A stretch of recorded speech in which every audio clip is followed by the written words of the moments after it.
ఒక్కసారి కొమ్మూరి గోల్డ్ కి కాల్ చేయండి. తాకట్లో ఉన్న మీ బంగారాన్ని విడిపించి మార్కెట్ ప్రైస్ కి వాళ్ళు కొనుక్కుని మిగతా డబ్బులు మీకు ఇచ్చేస్తారు. హాయ్ హలో నమస్తే, వెల్కమ్ టు మనం టీవీ.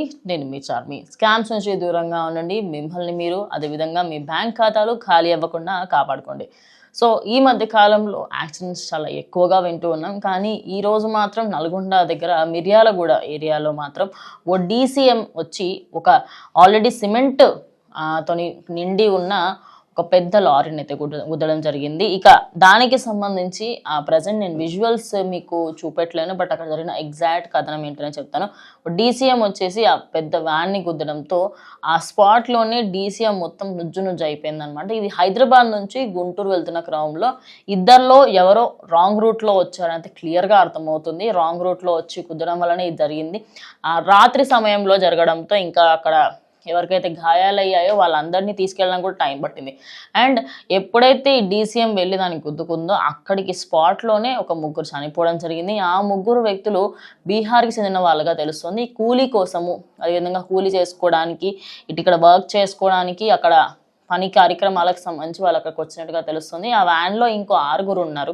కంప్లీట్గా 6 to 7 మెంబర్స్ ఉన్నారు. ఆ 6 to 7 మెంబర్స్లో 3 చనిపోగా ఇంకో 3 హాస్పిటల్కి తీసుకెళ్తే ప్రజెంట్ కొంతమంది సీరియస్ కండిషన్లో కూడా ఉన్నారు అని కూడా తెలిసి వస్తుంది. అయితే ఈ యాక్సిడెంట్కి సంబంధించి అప్పటికప్పుడు నిన్న నైట్ అక్కడ పోలీసులు రావడము, అక్కడ కంప్లీట్గా ట్రాఫిక్ జామ్ అయిపోయింది అనమాట. ఎందుకంటే డీసీఎమో లేకపోతే ఈ పెద్ద వ్యాను, ఈ రెండిట్లో ఏదో ఒకటి రాంగ్ రూట్లో వచ్చింది. ఆ రాంగ్ రూట్లో రావడం వలన ఇదంతా జరిగిందని కూడా తెలిసి వస్తుంది. ఇక వాళ్ళందరికీ సంబంధించి వాళ్ళు కొంచెం సీరియస్గానే ఉన్నారు అన్న విషయం కూడా క్లియర్గా అర్థమవుతుంది అనమాట. అయితే ఇలాంటి ఘటన జరగకుండా ఉండాలి అంటే మ్యాక్స్ ఆఫ్ ద టైం మనకి పోలీసులు కానివ్వండి అందరూ హెచ్చరిస్తూ ఉంటారు, రాంగ్ రూట్లో రాకూడదు అని చెప్పేసి. అయినప్పటికీ కూడా కావాలని ఈ రాంగ్ రూట్లో రావడము, అందువలన ఇలాంటి యాక్సిడెంట్స్ అన్నీ కూడా ఎక్కువ అవుతున్నాయని చెప్పేసి కూడా తెలుస్తుంది.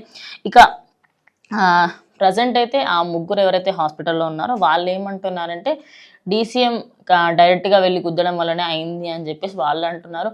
బట్ నిజం మాట్లాడుకుంటే ఇప్పుడు డీసీఎం గుద్దడమా లేకపోతే ఆ వ్యాన్లో ఉన్న అయితే అమౌంట్ ఆఫ్ సిమెంట్ కానివ్వండి దానివల్ల అయిందా, ఇదంతా కాదు. మెయిన్ థింగ్ నైట్స్లలో ట్రావెల్స్ చేస్తున్నప్పుడు ఏదైనా డీసీఎం అయినా బస్ అయినా ఏదైనా కూడా జాగ్రత్త వహించాలి కదా.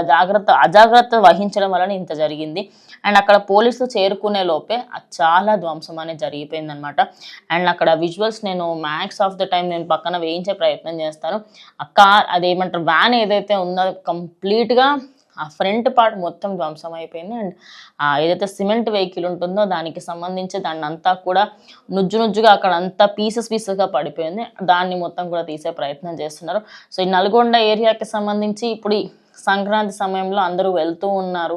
మరి ఇలాంటి క్రమంలో ఇలాంటివన్నీ ఇవాళ నుంచి హాలిడేస్, యాక్చువల్లీ పిల్లలకి 9th 10th నుంచి హాలిడేస్ స్టార్ట్ అవుతున్నాయి. మరి ఇలాంటి క్రమంలో ఇటు గుంటూరు వెళ్ళే రూట్స్, హైదరాబాద్ వెళ్ళే రూట్స్లో చాలా యాక్సిడెంట్స్ జరుగుతున్నాయి. అవన్నిటి నుంచి కొంచెం దూరంగా ఉండాలనుకుంటే ఎర్లీ మార్నింగ్స్ కాకుండా mid range like 9 o'clock 10 o'clock అలా స్టార్ట్ అవ్వండి. సో మీరు నైట్ వరకు రీచ్ అవుతారు. ఖచ్చితంగా జాగ్రత్తలు వహించండి, సీట్ బెల్ట్స్ కానివ్వండి, అదేవిధంగా మీరు వెళ్ళే రూట్స్ అన్నీ కూడా ముందస్తుగా గమనించుకోండి. మీ ప్రాణాలని మీరు కాపాడుకోండి. సో ఇది వాళ్ళ వీడియో. ఇంకో వీడియోతో మళ్ళీ కలుస్తాం. అంటే కీప్ వాచింగ్ మనం టీవీ.